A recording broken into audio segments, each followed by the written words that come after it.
آج رمضان مبارک کی 14 تاریخ ہے اور سورہ حجر کی آیت نمبر 9 کے حوالے سے درس قرآن کا عنوان ہے قرآن کی حفاظت۔ قرآن جو اس امت کے لیے اس کائنات میں اللہ رب العالمین کا آخری پیغام اور آخری کتاب ہدایت ہے، جو آخری نبی جناب خود رسول اللہ صلی اللہ علیہ وسلم کا سب سے بڑا معجزہ ہے۔ نبی کریم صلی اللہ علیہ وسلم فرمایا کہ اللہ تعالیٰ نے اپنے ہر نبی کو کچھ نہ کچھ معجزے دیے جس کو دیکھ کر کے لوگ ایمان لاتے تھے۔ اللہ نے مجھے جو معجزہ دیا وہ میری وحی ہے، اس وحی کو ہی اللہ تعالیٰ نے معجزہ بنا دیا ہے، لہذا مجھے امید ہے کہ میری امت قیامت میں سب سے زیادہ ہوگی۔ اور اللہ کے نبی صلی اللہ علیہ وسلم کا معجزہ اسی لیے آپ کی دنیا سے چلے جانے کے بعد آج بھی اور قیامت تک رہے گا۔ اللہ رب العالمین نے اسی بات کا یہاں تذکرہ کیا ہے، اِنَّا نَحْنُ نَزَّلْنَا الذِّكْرَ وَإِنَّا لَهُ لَحَافِظُونَ، کہ اس ذکر کو ہم نے ہی نازل کیا ہے اور ہم ہی اس کی حفاظت کرنے والے ہیں۔ اللہ کے نبی صلی اللہ علیہ وسلم کو مکہ کے مشرکین مذاق اڑاتے تھے، کہتے تھے کہ اے وہ شخص جس پر ذکر نازل کیا گیا ہے تو پاگل ہے۔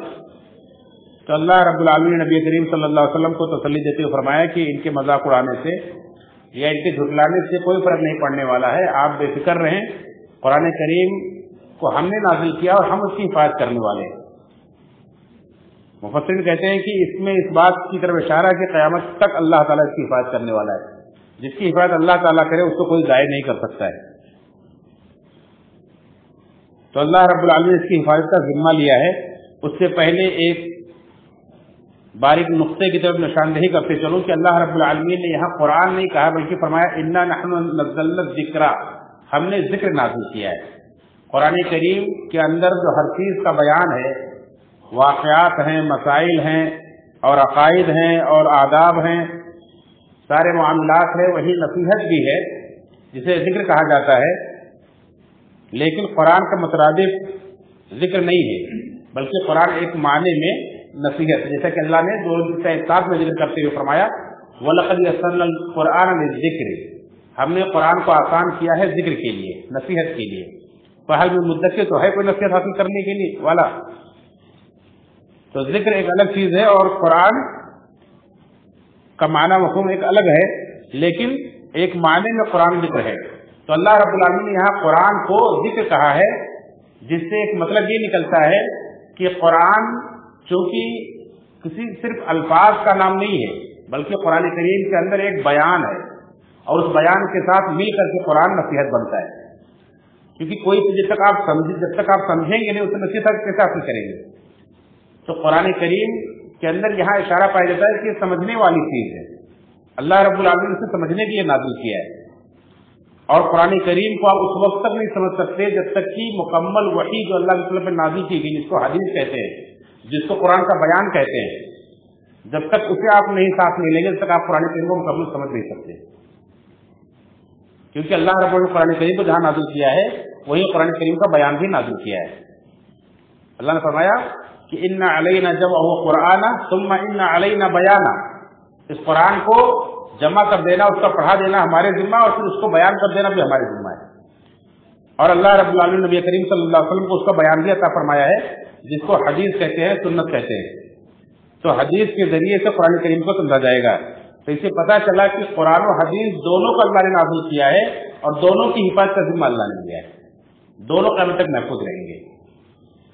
اور دیکھیں اللہ رب العالمین جس طرح سے محفوظ کیا کہ آج 1446 سال گزر گئے، بلکہ 1446 جیسے ہجرت کے بعد کا سن ہے، اس سے پہلے 13 سال اور ملا لیں تو 59 سال ہو جاتے ہیں۔ 1459 سال ہو گئے، قرآن کریم کا ایک حرف بھی کوئی نہ کم کر سکا نہ کوئی بڑھا سکا، نہ اسے کوئی ضائع کر سکا، بلکہ اس قدر محکم طریقے سے قرآن کریم آج بھی موجود ہے کہ دنیا چاہے سارا زور لگا لے قرآن کریم کو ختم نہیں کر سکتی، نہ اس کے اندر رد و بدل کر سکتی ہے، نہ اس کو بھی کمی بیشی کر سکتی۔ اللہ رب العالمین کا یہ چیلنج آج سب کو منہ چڑھا رہا ہے، لا یأتیہ باطل من بین یدیہ ولا من خلفہ، کہ باطل اس کے اندر نہ آگے سے داخل ہو سکتا ہے نہ پیچھے داخل ہو سکتا ہے۔